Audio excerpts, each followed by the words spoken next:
ايش تتوقعون هذا شنو قبل ما يمشي الفيديو؟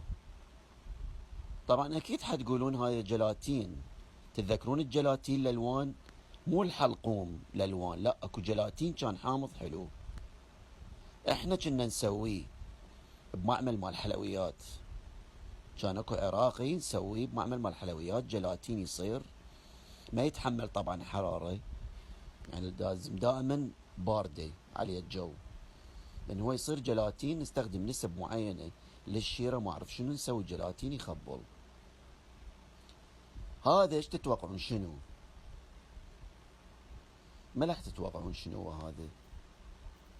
تتذكرون من حكينا عن الرقي؟ قلنا الرقي بمادة جيلاتينية، يعني همينه ويستخدم للوجه للشغلات هواية من قشور الرقي. هاي قشور رقي تازة بدون القشرة الفوق الابيض مالتها.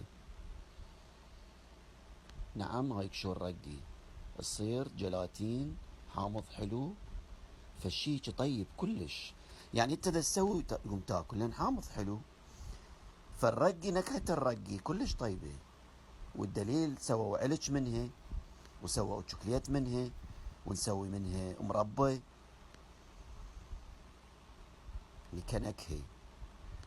فهاي اذا تشوفون قدامكم هاي قشور رقي، قشرتها هيجي الابيض مال الرقي، يعني تقصقصوها الثخن اللي تريدوه، الشكل اللي تريدوه، وتسووها على النار بشيرة مي وشكر وحامض. تسلقوها لحد ما يصير لونها حلو، يصير لونها اصفر شلون الجيلاتين السادة البدون لون. وتقدرون تلونوها اثناء انتم ما تسووها، يعني تعزلون 3 جدوره مثلا تريدون تسوون 3 الوان، وتخلون لون بكل جدر تستخدموه، يصير روعه.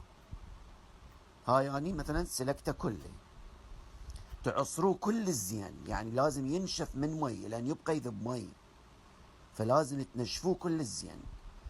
حتى اذا ما تخلوه على النار وتنقعوه بس بليمون دوزي وشكر هماتين طيب، يعني حيتخمر او يصير شلون الطرشي شويه. هنا صفيته وعصرته وخليته ينشف شويه، هنا بديت الونه. انتوا ليش تسوون هاي الطريقه؟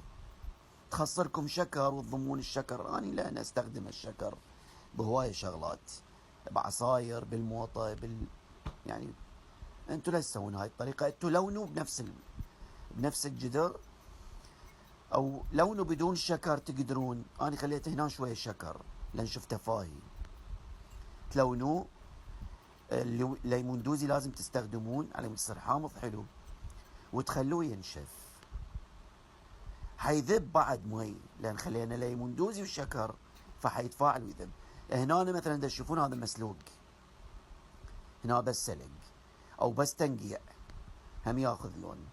وهم تصفوه هم نفس الطريقه، تخلوه ينشف وصله ما تريدوها، كليلكس مال مطبخ، ورق زبده بكيفكم، وتخلوه على الهواء شويه.